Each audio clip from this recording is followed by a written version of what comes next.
Bonjour tout le monde, bienvenue sur cette vidéo. Avant qu'elle commence, je sais, vous allez en avoir marre, mais n'hésitez pas à vous abonner, c'est le meilleur moyen de ne pas manquer les prochaines vidéos de la chaîne. Je parle de football quasiment tous les jours et vous aurez forcément une vidéo dans toutes celles que j'ai faites qui vous plaira.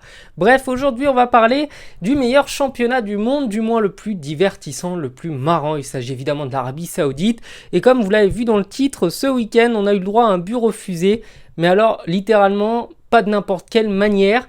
Donc un but refusé sur un coup de VAR, ça arrive très souvent, il y en a quasiment à tous les matchs, mais celui-là, je peux vous le dire, c'est une exclusivité mondiale. On n'avait jamais vu un but refusé de cette manière. Bref, nous sommes le samedi 16 décembre et le club d'Al Ahly affronte celui d'At-Taoun. Bon, je sais, vu les noms, ça vous parle peut-être pas beaucoup. Mais ces deux équipes-là sont deux équipes qui sont littéralement au coude à coude pour le titre. Elles sont respectivement à 1 et 3 points du leader du championnat après 6 journées.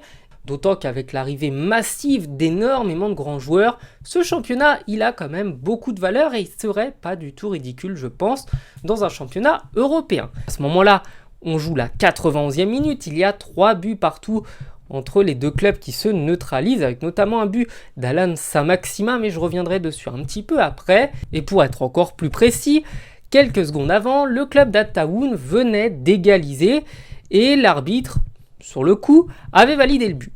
Sauf que ça aurait pu finir en 3 partout avec deux équipes d'un niveau équivalent et ça serait arrêté là. Mais le problème, c'est que la VAR a appelé, la VAR avait un doute sur la validité du but, non pas une position de hors-jeu ou une faute ou quelque chose d'autre, mais plutôt le fait que, comme vous le voyez à l'écran, eh bien, la balle n'était tout simplement pas rentrée sur une remise en touche. Évidemment, comme souvent, il y a des fausses touches, mais alors celle-là, elle était balèze. La balle ne rentre même pas sur la pelouse, ce qui fait que, techniquement, la balle, elle était absolument pas en jeu, donc il n'y avait pas de raison de jouer. Le reste de l'action, je vous le passe, c'est pas forcément très intéressant. Donc évidemment, il y a eu énormément de réactions du côté des Saoudiens. Je parle pas couramment arabe, mais visiblement, leur ha, je savais quand même comprendre ce que ça voulait dire. Et énormément de Saoudiens ont explosé de rire. La réaction d'un joueur d'Al Ahly m'a fait énormément rigoler, c'est évidemment Saint-Maximin. Saint-Maximin, pour ceux qui ne le savent pas, traînait pendant plusieurs années sur le forum football de jeuxvideo.com. C'était un mec qui n'arrêtait pas de parler de Nice et qui était un amoureux inconditionnel de Nice. Du coup, Al Ahly prend 3 points, des points qui n'étaient pas forcément très espérés parce qu'à aucun moment vous vous attendez à ce que votre adversaire ne fasse pas correctement une touche et ne rentre pas la balle sur le terrain.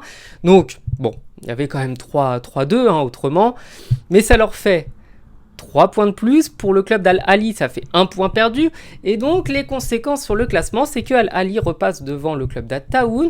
Et quand on sait que le niveau de jeu, il est élevé cette année et qu'on a des équipes qui concrètement sont à un niveau plus ou moins équivalent avec personne qui se détache en particulier, eh bien, cette touche pourra peut-être coûter beaucoup au club d'At-Taoun. Donc voilà, bref, c'était la fin de cette vidéo, une vidéo courte, une vidéo qui m'a fait marrer parce que c'est un truc invraisemblable. J'espère qu'elle vous aura plu et j'espère vous avoir fait découvrir surtout ce but parce que vous êtes peut-être passé à côté. Je vous dis du coup à bientôt sur la chaîne. Ciao.